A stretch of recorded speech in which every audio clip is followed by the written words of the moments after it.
Bueno, y como adelantábamos, estábamos esperándolos a Rubén Matu y a Roberto Amador. Rubén Matu es nuestro compañero, candidato a concejal por San Isidro, ¿no? Del PTS dentro del Frente de Izquierda Unidad. Y Roberto Amador, ex trabajador también, los dos de autopartistas. Hoy, trabajador en Lean. Claro, te voy a pedir una cosa, que te acerques el micrófono por acá Bien, y que lo tengas, bueno, que lo tengas cerca de tu ahí está. boca, que es muy importante. Nosotros vamos a hablar de los procesos de lucha que ustedes protagonizaron, pero antes nos queríamos detener en algo que pasó hace un par de semanas, ¿no? Precisamente más que nada en la Toyota, donde no solamente estuvo Alberto Fernández, sino también Piñanelli, los dos anunciando que esta reforma que se iba a llevar adelante no solamente era beneficiosa para los trabajadores, sino también para la industria. ¿Esto es así? Y mira, desde ya que no, porque primero la asamblea que salió públicamente por los medios, asamblea entre comillas, donde estuvo Piñanelli, este, una de las cosas que se votó o que se resolvió, más que nada impuesta por la burocracia, fue que los trabajadores que no trabajaban los sábados tengan que trabajar los sábados. Con el supuesto acuerdo de que la gente, los trabajadores que estaban contratados, iban a pasar a planta, cosa que no es así porque es una cláusula que todavía la tiene que ver la patronal. Y me parece que esto de que los trabajadores tengan que trabajar un sábado, justo estaba leyendo un artículo, una entrevista que le hicieron a uno de los burócratas sindicales de San Pedro, que decía que bueno, que ahora los trabajadores van a poder llevar a sus hijos a la escuela en los días de semana, lo que nos dice que van a trabajar, que los sábados se lo van a perder y que van a tener solo un día de descanso los domingos, ¿no? Que me parece que más que algo favorable a los trabajadores, es una necesidad que públicamente lo dice la patronal, de que necesitaba elevar la producción por la demanda que tiene de camionetas. Claro, exactamente. Matu, nosotros le decimos Matu a nuestros compañeros, los amigos, nos conocemos así. Lo que le voy a pedir es que se acerquen bien el micrófono para que no se pierda el sonido, lo más que puedan hacia la boca. En la planta de Zárate, es precisamente la Toyota, ¿cuántos trabajadores trabajan? Y son 4.600, sin contar personal jerárquico y líderes, 2.300 cada turno.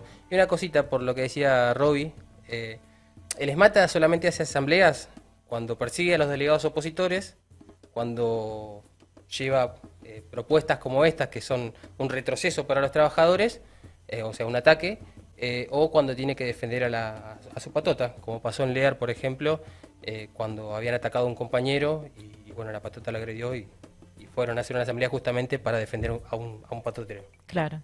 O sea, la Toyota tiene una planta de 2.000 y pico de trabajadores, 2.300 dijiste más o menos. 2.300 por turno, son Por turno. 4.600 en total de compañeros y compañeras ligados a la producción.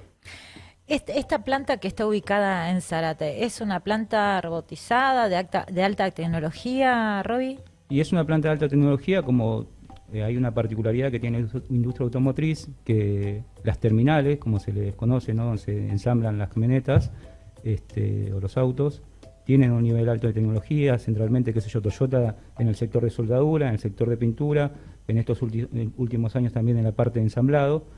Eso en las terminales, después ni hablar en lo que son las autopartistas, que nosotros digamos lo vivimos en carne propia, donde más bien es esfuerzo físico y con algunas excepciones donde hay brazos robotizados y más tecnología, digamos. Claro. Y esta tecnología de la que hablamos que tiene Toyota y que aparte incluso hacen mucha propaganda en sus páginas, ¿no? ¿Está en beneficio de los trabajadores, Matu? No, porque al contrario de eso, lo que hizo esta tecnología fue aumentar la producción, incluso trabajando horas extras o los mismos feriados. Pero hoy Toyota, por ejemplo, saca una camioneta cada 90 segundos, cuando hace un tiempo atrás sacaba una cada 2 minutos. Eso no fue hace mucho, fue en febrero. Claro, claro. Pero entonces los tiempos, o sea, ¿en qué mejoró para las condiciones de los trabajadores esto? Para nada. O sea, porque las lesiones y las lesiones provocadas por los altos ritmos de producción siguen. O Ujú. sea, epicondilitis, túnel carpiano, hernia de disco y demás, son moneda corrientes en la industria automotriz. Claro. Bueno, a nosotros nos pasaba, por ejemplo, que en PepsiCo, en una época teníamos máquinas más antiguas y más o menos tiraba, digo, para que entienda cualquiera que no sabe, ¿no? Lo que son las industrias y las líneas de producción, por ejemplo, una máquina la ponían en una velocidad que sacaba 90 paquetes por minuto. Esos 90 paquetes por minuto vos los tenías que poner bien acomodados y fijarte la fecha, todo eso dentro de una caja. Cuando trajeron máquinas nuevas, las máquinas sacaban entre 160 y 190 paquetes por minuto, pero nosotros seguíamos teniendo las mismas manos. O sea, la tecnología sirvió, pero al mismo tiempo nos metieron más velocidad y con eso era imposible poder trabajar. Claro, incluso si uno toma las autopartistas, la misma producción, hacer alivados y demás, y al ser un trabajo muy manual, son peores todavía las condiciones de trabajo. De hecho, Kronberg, que es un autopartista, o Lear mismo, los porcentajes de lesiones son altísimos. Claro. Sí, yo, por un poco por lo que preguntabas vos, ¿no? Yo creo que la particularidad incluso de los convenios que viene firmando ESMATA, no solo en este último tiempo, sino durante los 90, hay una particularidad que tiene, que lo que afecta centralmente son las condiciones de laburo, de trabajo, y que más allá de que agregan tecnología, brazos robotizados, bueno, todo lo que el que labura en la industria automotriz conoce bien de qué estamos hablando, en ningún momento, primero, ningún convenio les mata, por más tecnología que pongan, es favorable a los trabajadores, ¿no?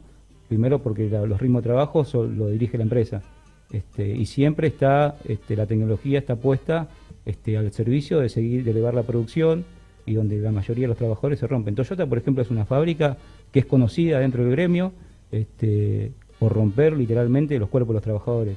Jóvenes de 23, 24 años, que incluso la primera tanda que entraron fueron jóvenes, tenían triple hernia de disco, problemas en los brazos, o sea, eso es un patrimonio común que con este convenio colectivo que firmaron, con esta nueva concesión que le da la burocracia sindical del ESMATA a la patronal de Toyota, se va a elevar. Claro. Claro. Hay una cosa que a mí me había llegado de comentarios, ¿no? Que con esta tecnificación aumentaron los ritmos de velocidad. Entonces, lo que antes un operario hacía cada 2 minutos, hoy lo tiene que hacer en 90 segundos. O sea, es verdad, como estábamos explicando, como el mismo ejemplo que yo ponía de cuando trabajamos en PepsiCo, ¿no? Como al mismo tiempo que ponen tecnología, aumentan la velocidad con la cual, como si nosotros fuésemos un robot también, ¿no es cierto?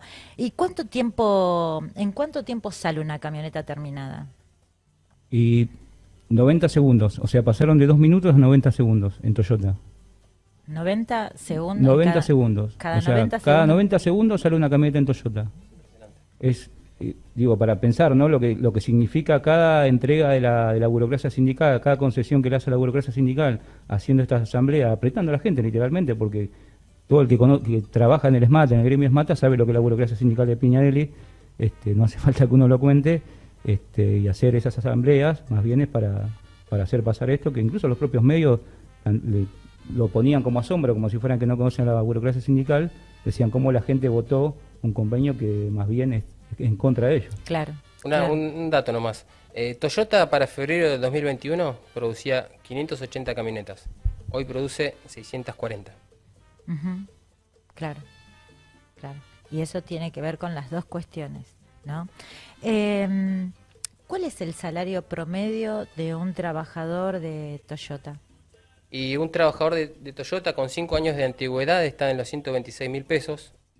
Esto sin contar obviamente los premios, ¿no? Antigüedad, presentismo y productividad. Pero hay un dato que es importante, que hace 3 años atrás un trabajador de Toyota medido en dólares, su salario equivalía a 3.000. Y hoy bajó mucho y por la devaluación y por toda la situación económica del país está solamente en 1.000. Claro. Y otra cuestión muy importante a remarcar es que ellos sí siguieron ganando, o sea, la empresa, porque el gobierno, sobre todo en pandemia, le bajó las retenciones también, Claro, ¿no? Toyota Que no es una cuestión menor. Toyota aparte exporta el 70% de lo producido. Exactamente. ¿Cuánto vale? ¿Alguien tiene idea de cuánto vale una de las camionetas que se fabrican ahí en Toyota? Y en el mercado entre 6 millones la más barata y 10 millones la más cara, así que digo, no es algo muy fácil de acceder a una camioneta como la Hilux, ¿no? Muy consumida por los patrones del campo. Exactamente. A quienes también le bajan las retenciones. Claro. También. Esto es todo redondo acá, ¿viste? Todo redondo. Claro, porque el que la produce, que es un trabajador, ¿cuánto tiempo tiene que estar para poder pagarla, no? Claro. Imagínate. Yo busqué otro datito, ¿no? Porque por 15º año consecutivo, la pickup Hilux fue el vehículo más vendido en el mercado argentino. En el 2020, la planta de Zárate alcanzó una producción acumulada de 1.500.000 unidades y 1 millón de unidades exportadas desde 1997. Exporta más del 70% y fabrica el 40% de la producción nacional de vehículos. En febrero del 2021 producía 580 unidades por día en los 2 turnos. Hoy llega a más de 600, que sale una unidad, como decían ustedes, cada 90 segundos. Quédense. Les agradezco muchísimo, sé que están laburando, haciendo un montón de cosas. Con la campaña a full. Con la campaña a full. A ustedes también le pedimos que se queden. Si nos quieren hacer alguna pregunta, desde ya la pueden escribir a nuestro chat. Ya en minutitos volvemos con nuestra entrevista con los compañeros Matu y Robbie.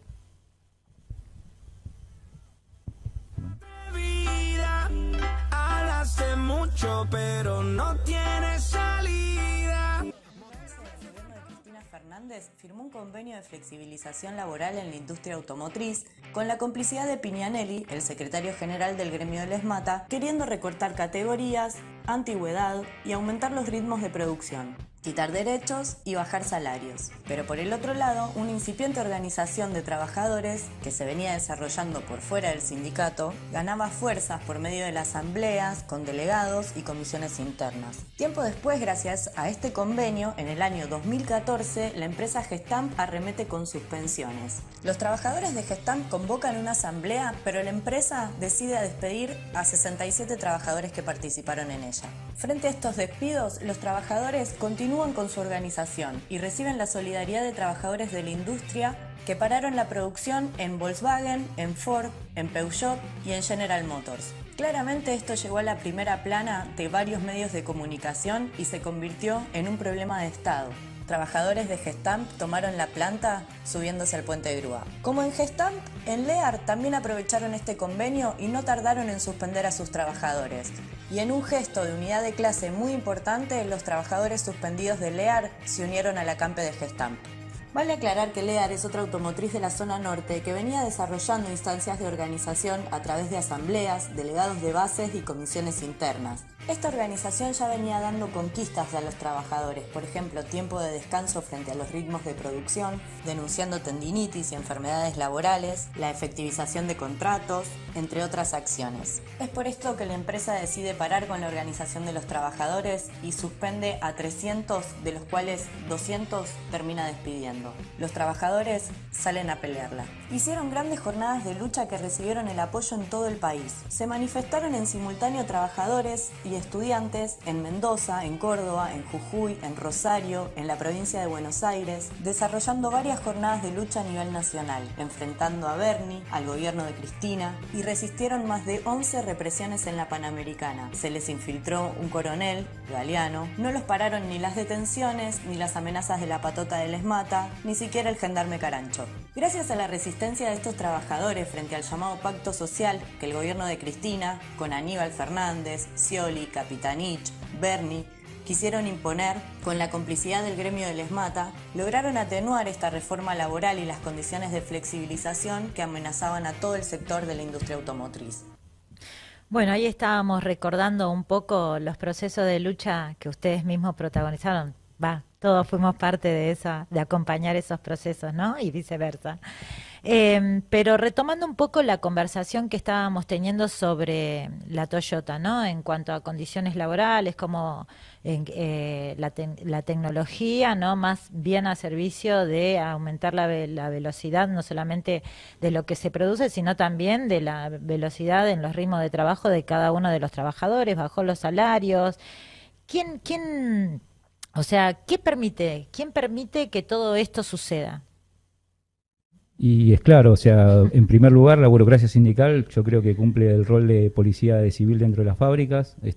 Primero, garantizando, y esto mayormente en la fábrica uno lo que ve, que el sindicato parecería más bien la oficina de recursos humanos que una organización que te permita a vos conquistar y no entregar como hace la burocracia. No es en primer lugar la burocracia sindical. Y quería agregar un poco por lo que contábamos de Mata, tal es el nivel de convivencia de la burocracia con las patronales, que por ejemplo en el caso de Toyota fue la propia burocracia que en ese momento dirigía José Rodríguez, quien le ubicó o se encargó de buscar la zona que no era zona de tradición industrial y con la particularidad que no eran zonas donde había tradición de lucha de clases y que por eso terminan eligiendo lo que es Zárate, en el marco de que recordemos que durante los 90 fueron varios los convenios precarizadores que firmó el ESMATA y el día de la inauguración, por ejemplo, que se inaugura Toyota, viene el presidente de Toyota Japón que estaba en ese momento Menem, con Piñanelli, con el Gordo Rodríguez, que era diputado, aparte fue diputado del menemismo, digo, para ver la convivencia de no solo de la burocracia con la patronal, sino como parte de los gobiernos, tanto el menemismo, bueno, también nosotros tuvimos a Romero, que fue diputado del kirchnerismo, del Frente para la Victoria. Digo, pero esa convivencia que hay entre la burocracia sindical, tal que el día que inauguran la planta de Toyota en Zárate, el presidente de la Toyota de Japón le agradece a Menem de que gracias a las reformas económicas que pudo hacer el menemismo, permitió que Toyota decidiera venir a poner una planta en el país, ¿no? Digo, miremos cuál es el rol, ya sabemos cuál es el rol incluso nefasto que cumplió la burocracia sindical durante los 70, que se expresó mucho en los conflictos que atravesamos nosotros en las fábricas, pero digo, centralmente es la burocracia sindical que actúa para, y si no puede garantizarle por la vía pacífica, entre comillas, lo hace mediante el apriete, mediante el hostigamiento y la persecución de los que intentamos organizarnos para recuperar los sindicatos, ¿no? Matu.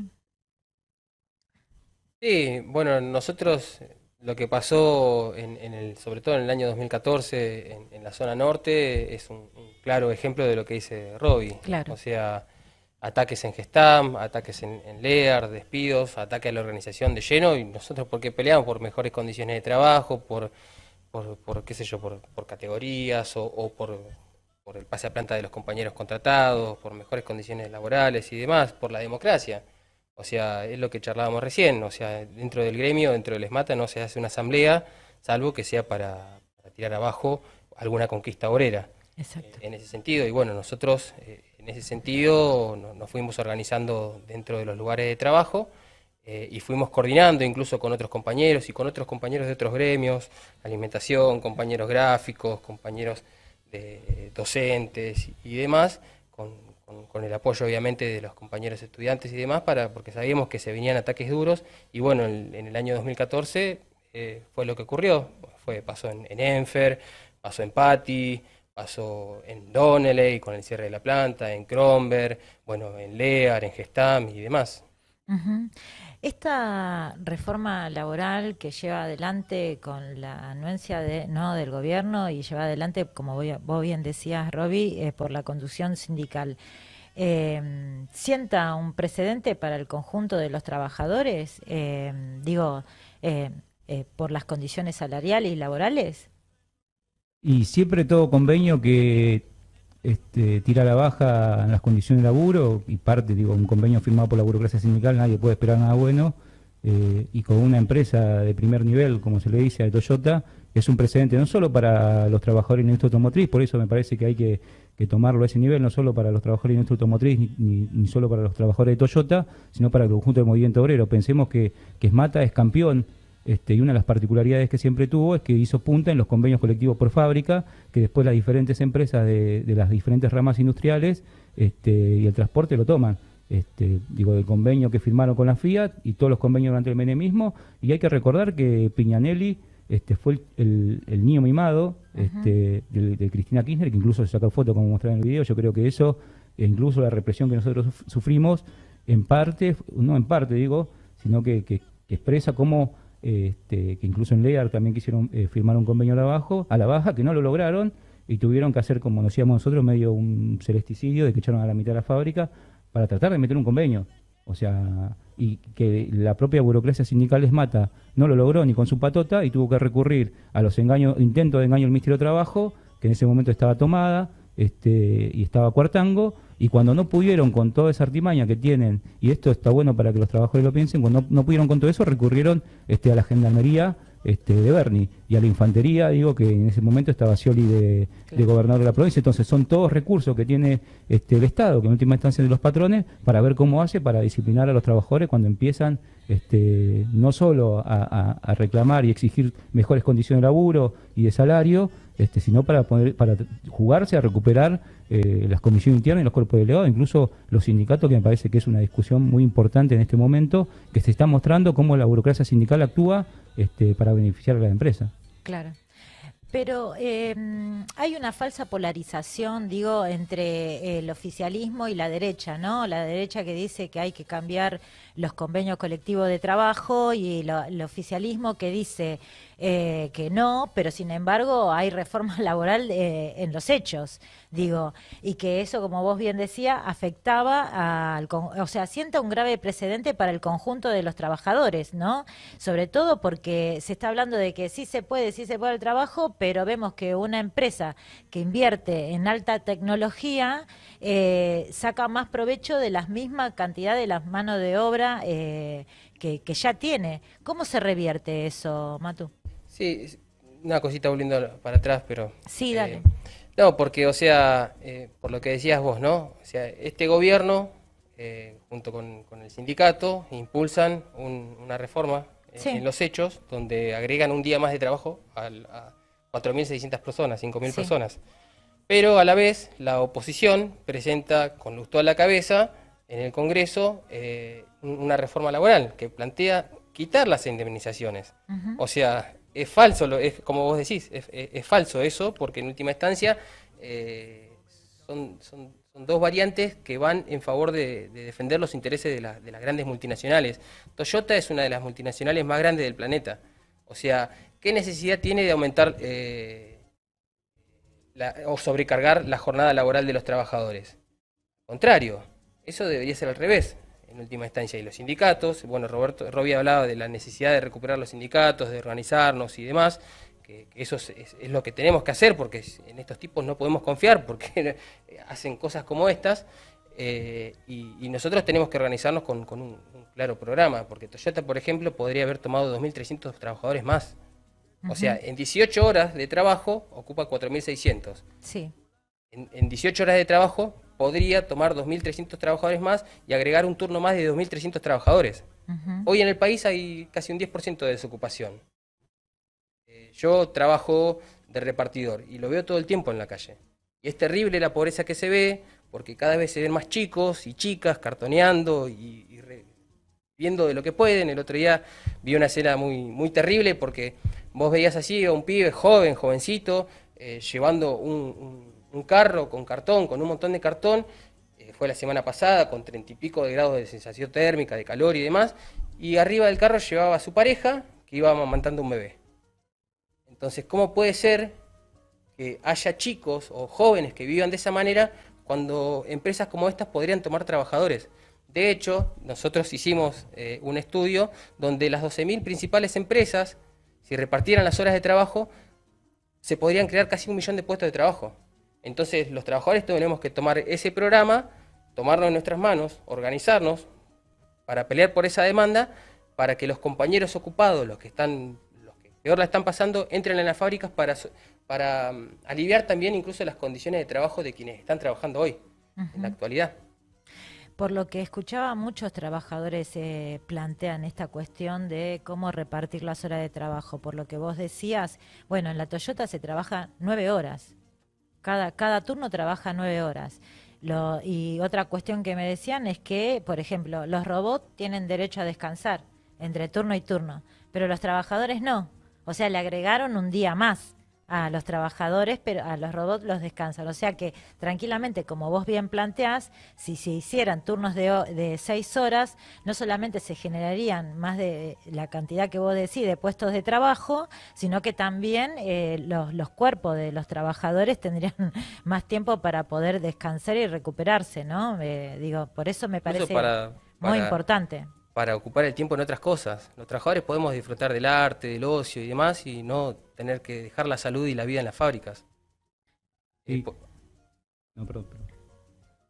¿Sí? No, yo creo que por lo que planteabas vos, Katy, la discusión es para qué, o sea, al servicio de quién está el desarrollo industrial, la tecnología. Nosotros en la industria automotriz estamos acostumbrados a ver robots, no solo robots, sino máquinas que vos decís, bueno, esto podría significar que vos, en vez de romperte laburando, labures menos, pero en realidad para las patronales que sacan todo ese conocimiento de las universidades, mayormente las universidades públicas, como lo vimos cuando fue toda la discusión de la pandemia, se lo apropian para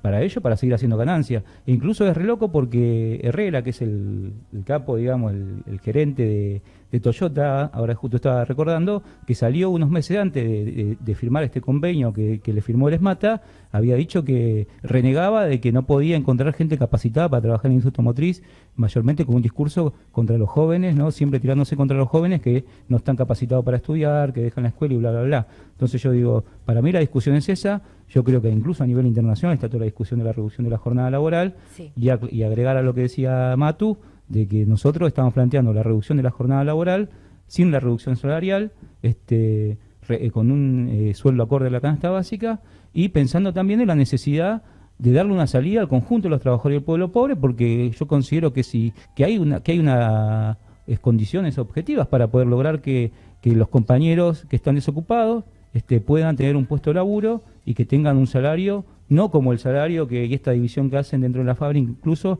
entre contratado y efectivo, que lo garantiza la burocracia sindical, y con los terciarizados. Yo creo que eso también nos fortalece a nosotros como trabajadores y que hay que mirarlo en ese sentido. Que las condiciones están, los únicos que no lo permiten son el gobierno, que por el gobierno y la oposición, bueno, tenemos a Milei, espera eso que digamos, se plantean abiertamente, no tienen ningún pudor, no les interesa, no les interesa, pero después también el gobierno, por un lado, tiene un discurso progresista, pero después vemos que la burocracia sindical, que es parte del mismo partido, que es parte del peronismo, hace el trabajo sucio, como quien diría, dentro de la fábrica. Entonces, no es que la reforma laboral llega a un momento que uno dice, firmamos la reforma laboral. Para llegar a la reforma laboral tienen que haber diferentes precedentes que van dejando en el camino, derrotando a los trabajadores, y yo creo que eso por un lado se ve con simpatía lo de las 6 horas, pero también los trabajadores empiezan a pararse de mano, que eso me parece que es lo importante. Tal vez hoy pasó en Toyota, pero los propios trabajadores de Toyota creo que van a ver lo que significa en sus propios cuerpos y para sus propias familias, que no solo que te agreguen un día más, sino lo que eso va a significar en el ritmo de trabajo, y como decís, las máquinas mayormente se ven como un peligro para los trabajadores, que por un lado si te meten máquina puedes quedar despedido, o si te meten máquina te vas a romper trabajando al pie de una máquina. Nosotros queremos cambiar esa realidad y consideramos que hay condiciones. Por eso cuando queríamos pelear para recuperar la comisión interna, organizando en la fábrica, para sacar a la burocracia sindical, era con ese objetivo, ¿no? Eso. Claro, sí. Me parece muy bien lo que estás planteando, porque la tecnología tiene que estar al servicio de la clase obrera, pero en función de no dejar nuestras vidas en la fábrica, ¿no? Y en ese sentido está muy bien la cuestión de no solamente cómo ante esta crisis económica y sanitaria se pueden generar trabajos genuinos de verdad, ¿no? Y no siempre beneficiando a las empresas, diciéndole que le van a subvencionar los salarios para que sigan trabajando por menos plata, que a la vez hace que los trabajadores en blanco tengan este problema de no poder luchar por mejores condiciones, y eso deteriora la calidad de vida del conjunto de la clase trabajadora. Me parece, ¿no?, que ese es el camino que están planteando hoy incluso el oficialismo. Digo, donde mueren los relatos de las campañas electorales es en las cuestiones concretas. Por eso nos parecía muy importante hablar con ustedes, que son trabajadores que han dado una enorme pelea en la industria automotriz, que saben de lo que están hablando cuando estamos hablando de las condiciones de trabajo de estos sectores, y que saben perfectamente las peleas y las batallas que tenemos que dar por delante por quiénes son los que cotidianamente le hacen la segunda a estas patronales que son millonarias, billonarias en el mundo, eso, ¿no? Me parece que es importante remarcarlo en ese sentido, ¿no? En pensar como salida, ¿no? La tarea que tenemos por delante y que no es algo producto de la Argentina, que es algo que estamos viendo que pasa en distintas partes del mundo. Bueno, en Estados Unidos hay un montón de procesos muy interesantes también con respecto a las condiciones salariales, que todo el mundo que las quiere descargar sobre la espalda de los trabajadores. Digo, donde mueren los relatos es en lo que ustedes estaban contando. En la campaña de hoy del oficialismo dice al empleo sí, pero al empleo de calidad y con buenos salarios, acorde a la canasta familiar y no a dejar nuestras vidas en la fábrica. Por eso me parece que empalma muchísimo. Y los relatos mueren del otro lado del molinete siempre. O Claro. sea, en el territorio de las patronales, ellos es su régimen, es su forma, y vos te tenés que disciplinar a eso, y eso es lo que garantiza la burocracia sindical. Yo creo que es cierto. Ahí mueren los relatos.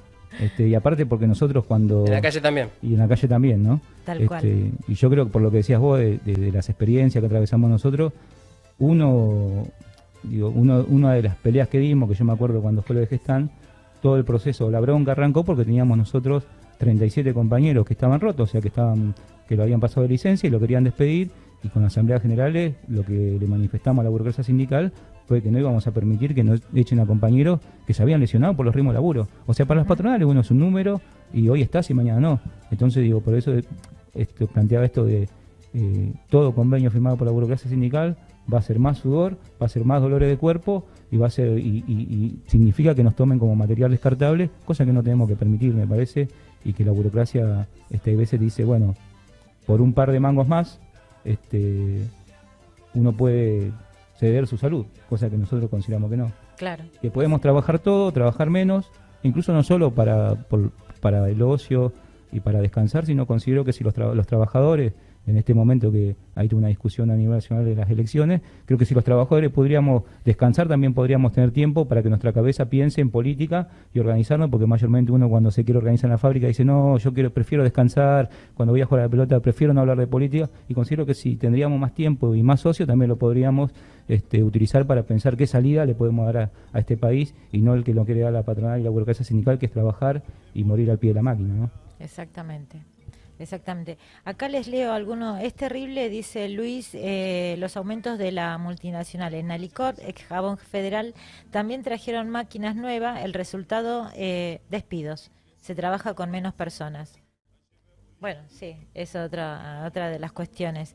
Después hay un compañero pelícano que dice, muchos políticos en campaña hablan de reforma laboral. Bueno, sí, eso es justamente de lo que estábamos hablando. Hoy la discusión de la reforma laboral está todo en beneficio de los patronales, o sea, todo en beneficio de los patronales, Claro. nada a favor de los trabajadores. Claro, claro. En última instancia. Exactamente. Porque es para aumentar la jornada laboral o para sacarnos algún derecho. Exactamente. O sea, es un atraso de 100 años o más. Ahora, lo importante es que la experiencia que ustedes hicieron con las luchas, lo que significó es que pudieron también lograr la empatía de sectores del mismo rubro, ¿no? Y que ven reflejado también, o sea, que la organización que nos tenemos que dar en esos sectores es muy importante, ¿no? Porque no son cualquiera. No solamente las conducciones sindicales, sino también las patronales y el gobierno. Yo les quiero agradecer a ustedes dos por haberse dado un minuto, un tiempo para estar con nosotros. Nos parecía muy importante poder hablar de esto que se presentó con muchos bombos y todo eso, con Alberto subiéndose a la Jailu porque le gusta y todo eso, pero que en definitiva queríamos desmenuzar cómo era, ¿no? De qué se estaba hablando cuando se estaba hablando de un pacto, que incluso les recuerdo, en esa acta que se firmó, ya tendrían que haber pasado los casi 900 trabajadores contratados a planta permanente. Apenas se firmaba el acta, pero todavía eso es chamullo. Lo mismo pasó en la alimentación. Digo, para una pequeña Parlitas. cosita. Yo recuerdo que en el año 2011 el ESMATA hizo lo mismo, o algo similar en LEAR, donde flexibilizaba las condiciones de trabajo y tiraba abajo el convenio colectivo, creando banco de horas, un nuevo sistema de recategorización y demás. Y en el Ministerio de Trabajo, cuando entran los funcionarios, entramos al cuerpo de delegados y entra el ESMATA, llega uno de los tipos del ESMATA y le dice a la funcionaria, le toca la panza porque está embarazada, había un cuadro gigante del ESMATA en la sala, y le dice, ¿cómo está tu viejo? Bueno, decirle que el fin de semana me voy a ir a tomar un café. O sea, queda en evidencia el rol que cumple el Ministerio de Trabajo, el gobierno, los sindicatos, siempre en favor de las empresas, y en ese momento habían planteado lo mismo, que iban a efectivizar a los trabajadores contratados que había en el LEAR. O sea, todo lo que hacían era para efectivizar a trabajadores que ya deberían haber sido pasados a planta. Claro. Lo mismo en Toyota, que hay compañeros que tienen 2 años de contrato, y eso es fraude laboral. Totalmente, totalmente. Compañeros, les quiero agradecer una vez más. Gracias por haber estado acá en Mundo Obrero. No se vayan, quédense, en que ya volvemos con la última parte de Historia sin Filtro.